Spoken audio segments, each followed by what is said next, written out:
Ons gesels elke maandag oor verskeie regskwessies. As jy nou 'n kwessietjie het, dan kan jy vir ons SMS as jy wil en jy kan jou vraag as dit nou nie te lank is nie, kan jy sommer SMS na 49905. Burden Swart en Botha Prokureurs, we take the burden out of your legal work. Hallo Andrew Burden.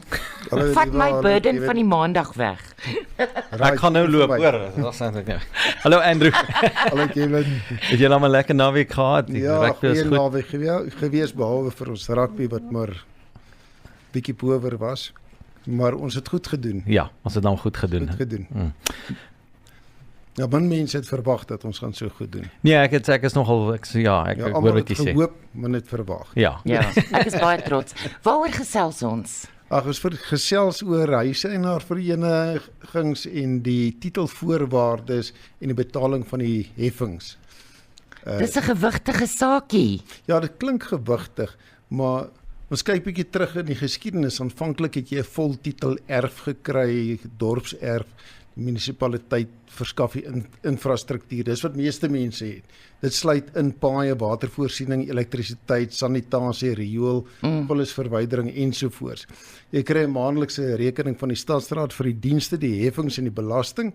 Indien jy jou eiendom verkoop, maar daar eers 'n uitklaringssertifikaat van die Stadsraad verkry word, wat dan bepaal dat of jou rekening ten volle betaal is of daar's genoeg voorsiening vir die betaling van die rekening en voordat die oordrag kan plaasvind. En die registrateur van aktes moet daardie uitklaringssertifikaat hê voor hy in die nuwe koper se naam mag geregistreer. Dit word bepaal deur artikel 118 van die munisipale stelselswet. Okay. Nou, sê nou maar ek is die eienaar van 'n deeltitel woonstel wat dan nou verkoop word. Wat dan nou? Ja, kyk, deeltitels het eers later, so as ek reg onthou, so 30 jaar terug, eintlik maar in ons reg is dit ingeskryf, waar kragtens jy 'n gedeelte van 'n voltitel eiendom kan besit, soos byvoorbeeld 'n woonstel en 'n woonstelblok.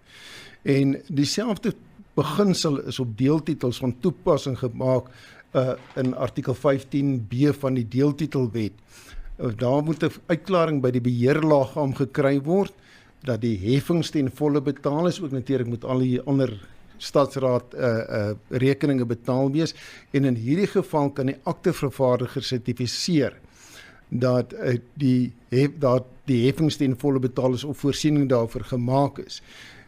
Die bepalings is ook op hierdie eiendomme is ook van toepassing op die oordrag van eiendomme wat byvoorbeeld op baljeveilings of uit insolvente boedels verkoop word of uit bestorwe boedels. Ja. Die beginsel is eenvoudig. Jou eiendom sal nie oorgedra word aan jou as jy hom gekoop het, tensy daar 'n behoorlike uitklaringssertifikaat gegee is of die prokureur gesertifiseer het dat is betaal nie. Nou kom ons by die sekuriteitskomplekse wat gestig is, want met die hoë misdaadsyfer, eintlik al voor dit, maar as gevolg van ons hoë misdaadsyfer, het hierdie sekuriteitskomplekse en huiseienaarverenigings al hoe meer gewild geword. Ja. Ons kyk maar 'n paar bekendes hier by ons Silver Lakes, Woodhill, Mooikloof, en dis plekke wat jy by 'n hek ingang waar jy moet behoorlik teken, jou kar se lisensie geneem word, jou lisensie moet gewys word ensovoorts. Nou hierdie komplekse kom gewoonlik tot stand deurdat 'n ontwikkelaar 'n groot stuk grond het en hy wil 'n luukse woongebied, dis gewoonlik 'n luukse woongebied wat daarop ontwikkel met goeie sekuriteit, golfbaan, ontspanningsgeriewe ensovoorts, en dan verkoop hy die individuele erwe aan verskillende eienaars. Maar die infrastruktuur soos die paaie, die water, elektrisiteit, sanitasie, telekommunikasienetwerk, die sekuriteit, die golfbaan en ontspanningsgeriewe bly die eiendom van die huiseienaarsvereniging.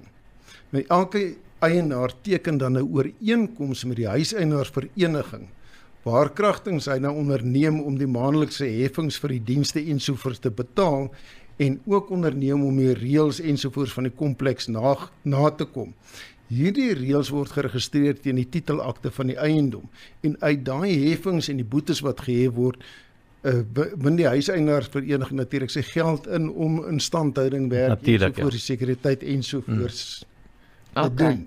Nou wat maak sulke komplekse wat ons nou van gepraat het, anders as die gewone vol of deeltitel waarvan ons nou vroeër gepraat het? Ja, Die verskil kom daarby in dat hierdie die gewone munisipale eiendom in die voltitel of deeltitel is beskerm, die betaling van die uitstaande heffings is beskerm deur wetgewing. Waar die huiseienaarsvereniging dienste aan die eiendom verskaf, 'n heffingsverhaal van die eienaar, maar die reg om dit te verhaal is gebaseer op 'n kontrak en dit word nie verleen deur wetgewing nie. Okay. Nou, baie belangrik is dat die oordrag van die eiendom kan plaasvind sonder dat spesifieke wetgewing voorskryf dat die registrateur eers van 'n uitklaringssertifikaat voorsien word. Dis nou by die huiseienaarsvereniging. Okay, so wil jy vir my sê dat as sien nou ek het my huis in so 'n kompleks en ek verkoop hom, dan hoef die heffings nie op datum te wees vir die nuwe eienaar om oordrag van die eiendom te kry nie. Hæ? Nee, dis nie wat ek sê. Ek wou nou net sê. Dis die punt wat ek maak. Alhoewel wetgewing dit nie beskerm nie, het die appelhof onlangs in Desember verlede jaar 'n uitspraak gegee dat die tipe van heffings wat die huiseienaarsvereniging het, analogies tot die heffings soos nou verwys in die deeltitelwet en die munisipale stelselswet. Die hef het ook bevind dat weens die aard van die heffings dit 'n saaklike reg is en dit wel geregistreer kan word in die eiendom.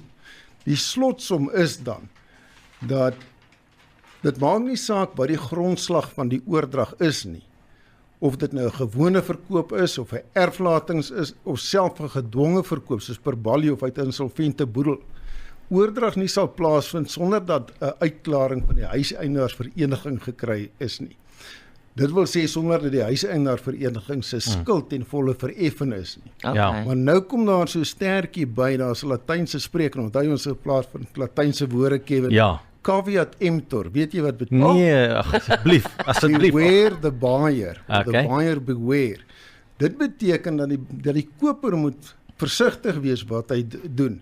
Want as jy 'n huis koop by 'n veiling, balie-veiling of uit 'n insolvente veiling, dan moet jy gaan vasstel aan wie is daar gelde verskuldig, want gewoonlik bepaal daai koopsvoorwaardes dat die koper aanvaar ook aanspreeklikheid vir die uitstaande heffings of die uitstaande stadsraadrekening of huiseienaarsversekering se levies of heffings. Okay. En baie kopers het hulle huis gekoop dat hulle honderde duisende rande addisioneel moet betaal. Want dit was die bedrag wat verskuldig was. En ek weet van enkeles wat 100, 120, 150.000 rand addisioneel moet betaal, alvorens die eiendom in hulle naam geregistreer kon gewees het. Genade. Boodskap is duidelik, gaan stel vas wat is verskuldig ten aansien van die eiendom en maak seker dat jou koopprys wat jy teenkoop daardie moontlike uitgawe ook insluit. Andrew, die tyd dat ons ingaan, ons moet gaan nou nie so trek, maar sê gou vir ons, waar kry mense jou in die hande? My e-posadres is andrew@aburden.co.za en my telefoonnommer is 012 346 3554. Maklik man. Dankie Andrew, ons gesels volgende week. Dankie julle.